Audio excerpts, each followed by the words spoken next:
Choosing the right locations for your videos can make or break them. Today, we're going to go through some key tips to help you with your next location scout. First things first, and this may be obvious, but bring a camera, or at least your phone.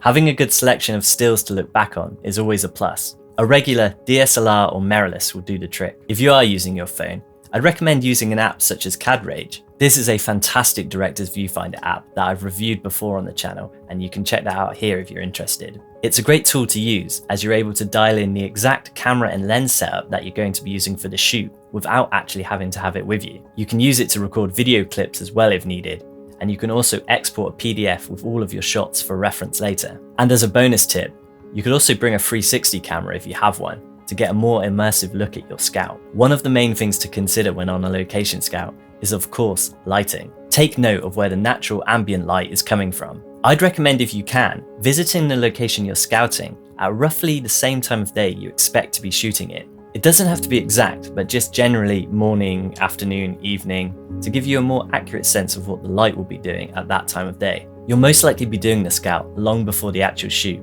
maybe not. So the light will of course change over the year.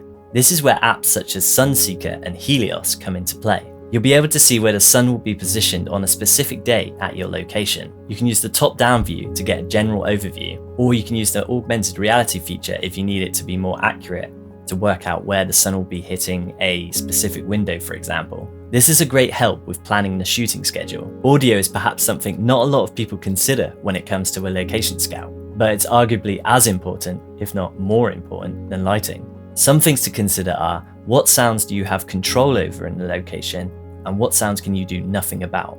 Ambient sounds like air conditioning, refrigerators, or noisy lights can be turned off if they're interfering and getting too loud. But things like traffic, planes, busy streets, these are things that you won't have as much control over. It's things like this that are worth considering, especially if you know you're going to have a lot of dialogue for a narrative scene, or you're shooting an interview for a documentary. Unfortunately, lights need power.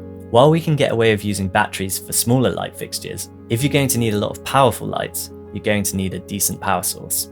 On your location scout, take note of where all the usable power supplies are, and what the maximum safe output is at the location. This will be brought up at the tech scout if you aren't doing it at the same time, but it's always worth checking out the power situation on the location scout as well. It may be that your location requires an external power supply, so now's a good time on the location scout to work out where the generator might go.